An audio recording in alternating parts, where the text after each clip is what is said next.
Hello, my keto friends. I'm very excited today because I've been wanting to make this recipe for ages. I'm going to be making a clotted cream caramel fudge, all right? So for that, you will need either clotted cream, which is the best, and it's so easy to make. You just have to plan a little bit beforehand, or regular whipped cream.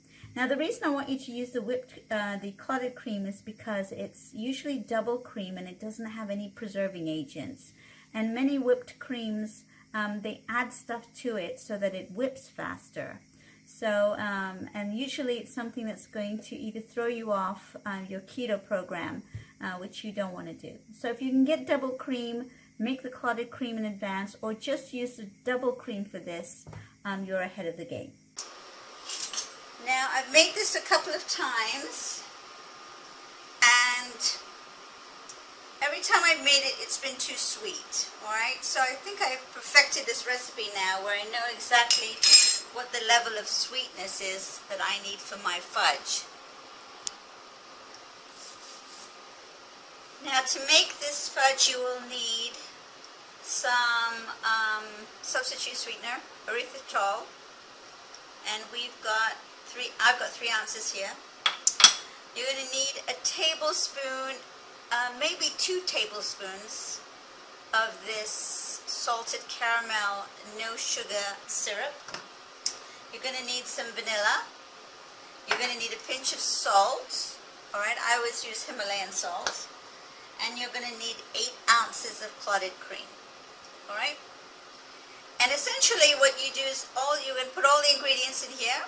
We're going to keep stirring and stirring and stirring and stirring and stirring and stirring until it gets to a certain temperature. Then we're going to keep stirring and stirring and stirring and stirring and it's going to bubble. And what you don't want is for the caramel to get too dark and burn. All right? And then we'll take it off the heat and then you continue stirring it. So I have the stove, I have all my ingredients in the pan, and it's on a very low heat, all right? And my objective right now is to have this substitute sweetener melt, all right?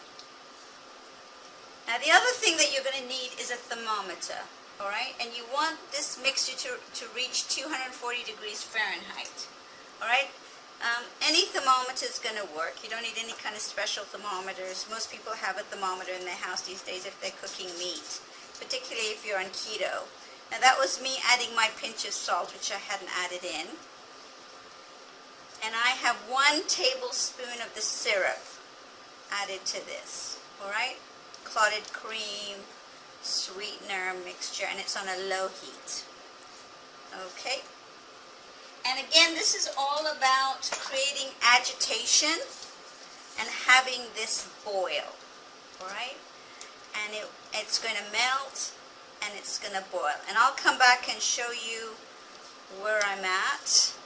So a quick visit with you guys to show you that all the cream is now melted. I tasted it for the amount of sugar.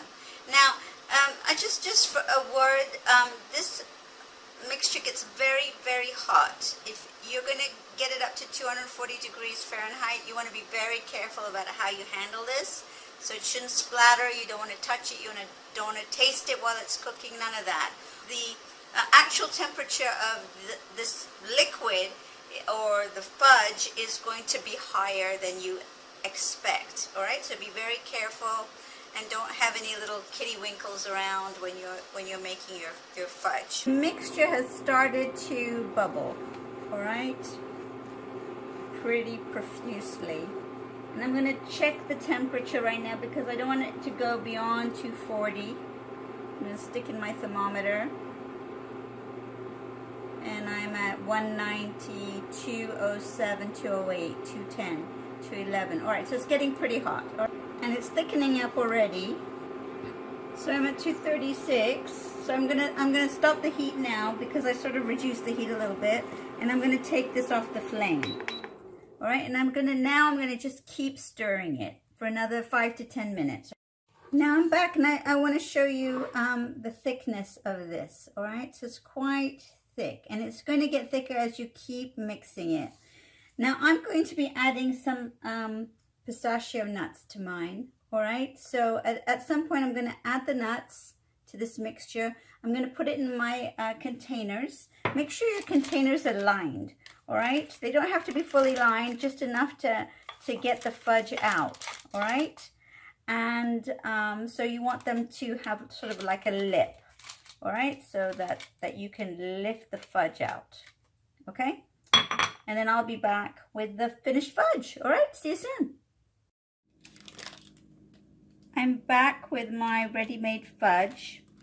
So it was in the fridge for a while, but I decided to put it in the freezer for a few minutes, 15 minutes to be exact, because I wanted to be able to cut it.